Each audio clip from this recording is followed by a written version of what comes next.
సాయి ధరమ్ తేజ్, రకుల్ ప్రీత్ సింగ్ హీరోయిన్లుగా నటించిన విన్నర్ చిత్రం నేడు థియేటర్స్ ని హిట్ చేసింది.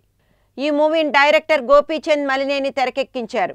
ఇక ప్రేక్షకుల ముందుకు వచ్చిన విన్నర్ చిత్రాన్ని ఫ్యాన్స్ తో పాటు సామాన్య ప్రేక్షకులు సైతం మొదటి షోకే చూడటానికి ఆసక్తి కనపరిచారు. దీంతో విన్నర్ మూవీకి మొదటి రోజు ఓపెనింగ్స్ అదిరేలా ఉన్నాయి. పలు సెంటర్స్ లో విన్నర్ మూవీకి సంబంధించిన 4 ఆటలకి హౌస్ఫుల్ బోర్డులు కనిపించాయి. ఈ మధ్య కాలంలో సాయి ధరమ్ తేజ్ నటించిన చిత్రాల్లో ఈ తరహా హంగామా అనేది విన్నర్ మూవీకే కనిపిస్తోంది. ఇదిలా ఉంటే సాయి ధరమ్ తేజ్ నటించిన విన్నర్ మూవీని చూసిన పబ్లిక్ ఈ మూవీపై పలు కామెంట్స్ చేస్తున్నారు. కథలో కొన్ని సీన్స్ ఓవర్ యాక్షన్ అనిపించాయని, కొన్ని సీన్స్ చాలా బాగున్నాయని అంటున్నారు. ఓవరాల్గా చూసుకుంటే winner movie regular commercial format చిత్రం అని చెప్తున్నారు. చూస్తున్నంతసేపు బాగుంది అనిపించే సినిమాల విన్నర్ ఉందని అంటున్నారు.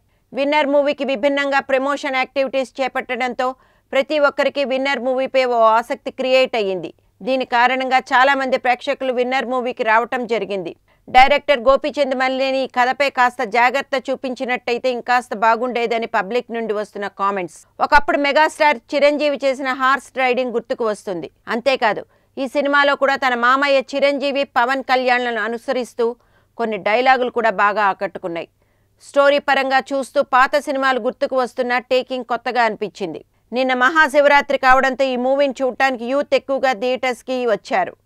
ఇక విన్నర్ మూవీలో యాంకర్ సుమా పాడిన పాటికి అనసూయ డాన్స్ చేయడం ప్రేక్షకులకు కొత్తగా అనిపించింది. పాట కూడా మంచి ఉప్పుగా ఉండటంతో ప్రేక్షకులు బాగా ఎంజాయ్ చేశారు.